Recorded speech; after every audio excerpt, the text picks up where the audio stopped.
Well, good morning or afternoon, Dimension One Research and Development Team. My name is Bill Kern. I'm 55. I live about 15 miles from downtown Pittsburgh, Pennsylvania. And the reason I'm doing this is Phil told me you were going to send me a new hot tub, so I hope that made you all laugh. Always a good way to start a meeting, but anyway, this is my 1998 Dimension One Diplomat. Why did I buy a hot tub? Well, some years ago I was working on the restoration of a Triumph TR6 and my back started killing me. I went to see a chiropractor friend of mine who his manipulations and that were helping, but one day while I'm sitting in the lobby, a guy says, gee, I bought a hot tub and that sure helped my back. And I thought, well, let me go and check these things out. Believe it or not, this was the first tub that I looked at simply because a dealer 1 mile down the road sold Dimension One. Went in, got some information, a brochure. While I was there, I said, being very technical, I like to see what's going on with stuff. I said, well, I want to look at the guts, and we removed the access panel, and I could see it was a well-made piece of equipment. All the wires were routed very nicely. Everything was neat and clean. So anyway, I went out and I started wet testing tubs, and I tried just about everything that I could find in a 35-mile radius of Pittsburgh. Thermal spa, thermal springs, thermal this, thermal that, hot springs, jacuzzi, various tubs that I wet tested. I wasn't impressed. In the back of my mind, though, I thought, well, I'm going to get a hot tub. Had this concrete work done and all the supports put in for where I was going to put the deck and whatnot. So I started wet testing more tubs, and my friend sold jacuzzis at the time. Went over and he offered me a $14,000 jacuzzi for what it cost me to buy the D1, which was $7,500. I got in that tub. I was not impressed. It had all the bells and whistles, the colored waterfall, the speakers came up out of the corner, the CD player, the heated towel bar. I just wasn't impressed. So I went back to the D1 dealer and I said, well, I'm here to wet test this tub. Nothing else impresses me. And in the back of my mind, I'm thinking, well, gee, you had this concrete work done, now what are you going to do? So I climbed in the tub and he did number 1 speed in the lounger at number 1, and I was like, well. Then he hit high speed, number 2, and he started laughing. I said, what's so funny? He said, well, if I had a video camera on you, the look on your face would sell a tub for me every time. So me as a consumer, what can you do to help me out and make me a more satisfied customer? One thing I would like to see is on the base, even though I paint it every year, halfway through the season it needs painted again. If you could make that out of the composite that you use on the shell, possibly out of some kind of plastic, I think that would be a big help. The other thing I do not like, I'm a big guy. I'm 6 foot 275. I have big hands. Getting to the drain is very hard for me. It's hard to get the cap off, hard to turn the valve. If the valve was on the side, or if there was a way that you could, make it longer or reposition it somehow to make it easier to get at, that would be an advantage.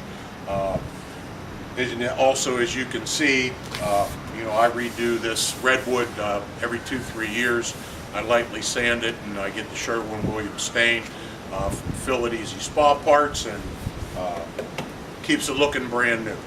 On the inside of the tub, the lounger area, for me, my arms tend to float when I'm sitting in there. So if the armrests were a little bit higher, I think it would be a more comfortable and natural position.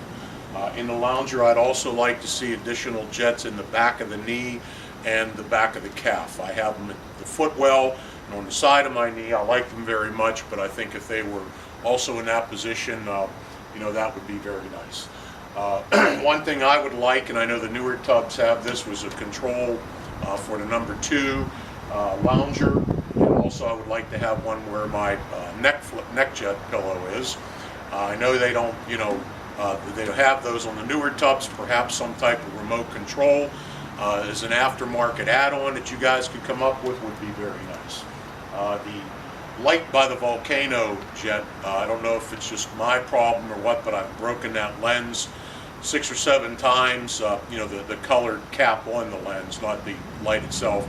Perhaps if that was recessed a little bit, that would keep that problem from occurring. Filtering. I noticed that even though I use a foot bath, I get some grit into the tub that will make the diverter valves hard to turn, the jets hard to shut off and open up. Every couple of years I actually tear everything apart, pull them all out of there, lightly sand them to get the gouges off from the grit. Then they work good for about another year or so, then they start to gum up again. So if there was some way to get from the bottom of the tub where that grit will get sucked in there to get it to go through the filter as opposed to it continually going through the pipes, that would also be something that I would like to see. The other bugaboo I have inside, and just got this new cover here from G-Eazy Spa Parts. Thanks, Phil. It's been a big help to me keeping my spa running just like it did the day I bought it. And yeah, I've had some troubles with my spa, but just like anything else. So here we have the neck flex pillow back in the back there, and when you raise it up, for where it's comfortable for me, you have to put it back down to put the cover on. Yeah, no big deal. Well, it didn't take long before those pins and brackets cracked on me. The hose broke.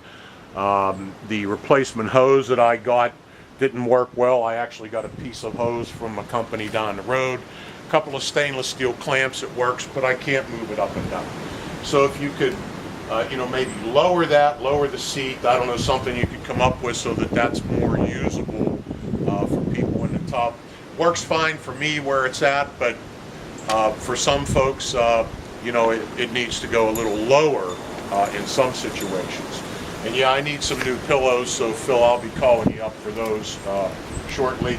But again, I love my tub. Yeah, I've had problems with it. Much to D1's credit, they stuck behind their product, and that was another influencing factor for me when I bought the tub, was you had the industry-leading warranty at the time. I've had to replace, both my pumps went, which I think was a byproduct of the original access panel, didn't have any ventilation or louvers in it, and it completely was rotted away after about 3 years. And I think the heat contributed to the pump seals breaking down. But again, like I said, you stood by your product, sent me new pumps, sent me a new access panel cover. I have no complaints, at all. I love my D1 tub. The only other problem I could probably say is the mini rotators. I bought like 15 or 20 of them right from the, when I originally bought the tub, because I like that as opposed to the directional. Sometimes they work, sometimes they don't.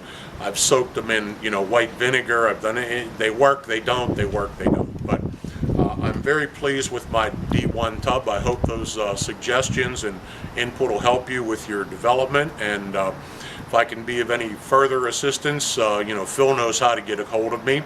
I thank you all for making a great product, and as you can see again, my D1 looks as good as the day I bought it, but even better, it works as good as the day I bought it. It helps my back. I love it, and I'm in it on a nightly basis. Thank you all, and have a good meeting.